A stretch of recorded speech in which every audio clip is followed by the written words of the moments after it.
Hello, my name is Kavita Shahal, and my area of expertise is compassionate communication and teaching how to problem solve with compassion. Now, today's topic is one that's very close to my heart. Now, I very publicly shared some experiences that I had gone through as a woman on perhaps sexual harassment through my life. And a lot of those things I've never even told my closest girlfriends, and I didn't actually tell my mother until I was in my 20s. And there is a reason that I shared it. So my reason for sharing it was because we need to normalize having open discussions. We need to talk about the extent of the problem. If we don't talk about these problems, and I didn't because I felt ashamed and I felt embarrassed and humiliated by them. And also as a woman, I think from a very young age, we're taught that these things are our fault. Like you hear things in the media, don't you? Oh, she was raped because she was wearing a short skirt, or she was attacked because she was out late at night. But actually it's never okay. It is never okay. That poor girl and countless number of women who have been attacked just for walking down the street, or just whatever they're doing. They shouldn't, it doesn't matter whether she was walking down the street or dancing naked in the woods. She shouldn't have been attacked, full stop. Okay, that's my take on that. But the point I'm making is, as women, we're always feeling somewhat like it's our fault. It's our fault, and we're too afraid or we're too ashamed to talk about things that have happened to us. And there are so many women that feel that way. Now, yes, I very publicly shared something that was very private, and I did it because I wanted it to be okay for us to talk about these things, because they happen and they need to stop. These things have to stop, but we don't know how to solve a problem if we don't know the extent of the problem. So that was part of the reason that I shared that.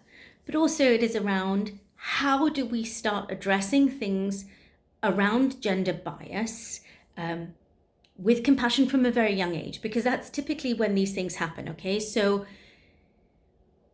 when boys start to believe that they are more important than women or girls, that their time is more valuable, then they begin to feel superior, and they begin to feel the sense of, well, I can control you because I am more important, because I have a penis.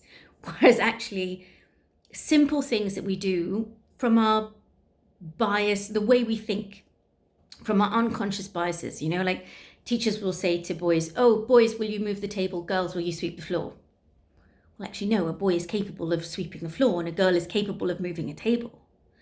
So it's those simple things that we can do to start beginning to change how boys and girls value themselves.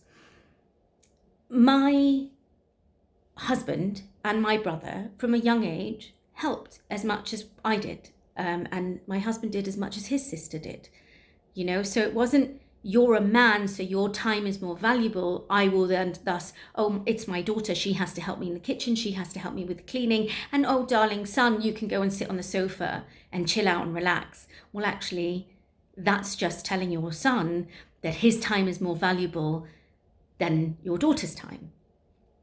And it's those things that I think we need to address, to kind of say, well, actually, no, if we can start with the small things, and it starts from a very young age, having open discussions with your children around sexual harassment, around consent, what is okay, what is not okay. If a girl says stop or a boy says stop, just stop. Just stop what you're doing, back off. Wait for approval before you touch someone. Wait for approval before you get into their space.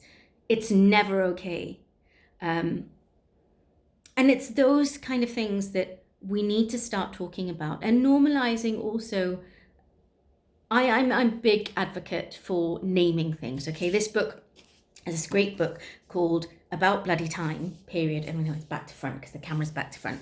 But it's a brilliant book because it talks about how, we describe periods. And the reality is that half our population on this planet are women. And the majority of women have their period. We bleed. Literally, the lining of our womb is shed every month. And It is the most natural thing in the world, and humans wouldn't be born if there were no periods. So we need to begin normalizing discussions. We need to begin normalizing discussions, around when something happens that shouldn't happen. Be the one that your child can come to talk to. But also, proper naming is really important. And we need to address this gender bias with compassion. I mean, there's another book called Invisible Woman, Exposing Data Bias in a World Designed for Men. This is another really great book. I'm not affiliated to any of these authors, by the way, or publishers. These are just great books. Back to front again. But and then there's another one called The Vagina Bible. And it's the vulva and the vagina, separating the myth from medicine. And I think these are really, really great books to begin reading yourself, to start educating your children about, to really talk about the things that are normal.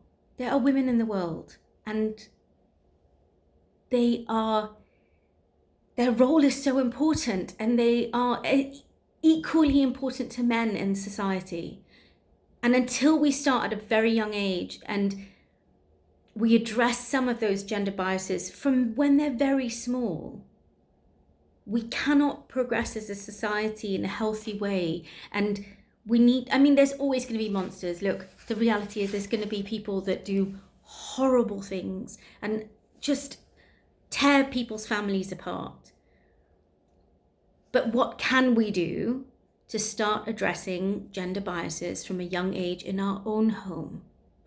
With the really simple things. And how do we as parents have the conversation with our children to say, look, if you are ever in a situation that makes you uncomfortable or makes you feel afraid, come and talk to me. I am here to listen. And rather than being angry with them, oh, how dare you, how could you let so-and-so say that to you? How could you let somebody touch you in that way? Well, actually, if children don't feel safe enough to come and talk to you, then how do we address the problem? They will continue to be violated and continue to be harassed if that's what's happening to them. And we need to be the ones that they can come to. This topic is so huge. I don't feel like I've done it very much justice at all.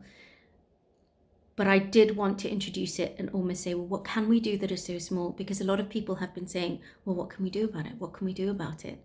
Well, proper naming of body parts is important because it normalizes it, and it normalizes girls to boys. And addressing the gender bias with compassion to say, well, darling, you need to come and help me in the kitchen. It's not a woman's job.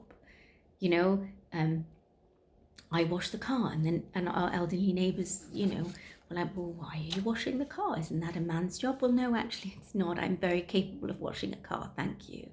And my husband might be doing the dishes. What is that a woman's job? He's very capable of doing the dishes. So it's those kind of things that we need to kind of find some balance in our own homes, so it becomes normal for when these young people go out into the world. That's my 2 cents for the day, I suppose. Come and join me on Compassionism Facebook page. It'll be really good to see you there. That's me for today. Thank you.